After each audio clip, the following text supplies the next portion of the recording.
Né en 1993 à Porto-Novo au Bénin, Joseph Nyonfon passe de sa casquette de journaliste-rédacteur au journal Afrique Nouvelle à une casquette de substitut du procureur de la République.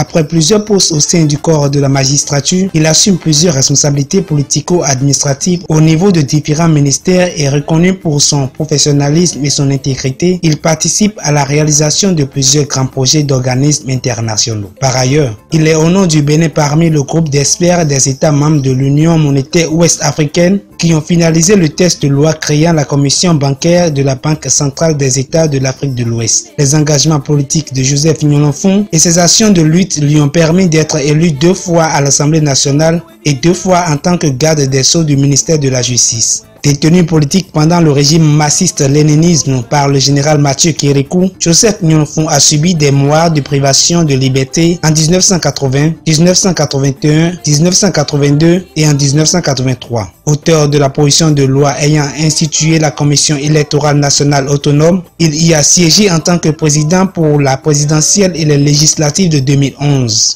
Depuis 2013, il occupe la fonction de médiateur de la République pour un mandat non renouvelable, succédant ainsi au tout premier Albert Tevoidjere. La dénomination n'était pas médiateur de la République, c'était une institution qui était liée à la présidence. C'est ça.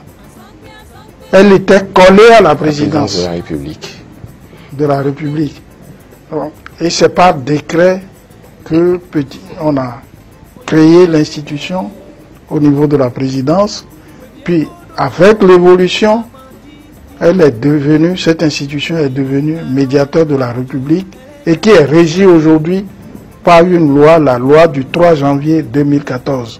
Au-delà de cette liste non exhaustive, il est aussi très engagé dans le combat pour l'émancipation de la femme. Tout le long de sa carrière, il n'a eu de cesse de les motiver à donner le meilleur d'elles-mêmes, à briser leurs réserves habituelles et à se mettre au devant de la scène. Après une carrière dense et aussi bien nourrie au plan national qu'international, Joseph Nyonfon est admis à la retraite.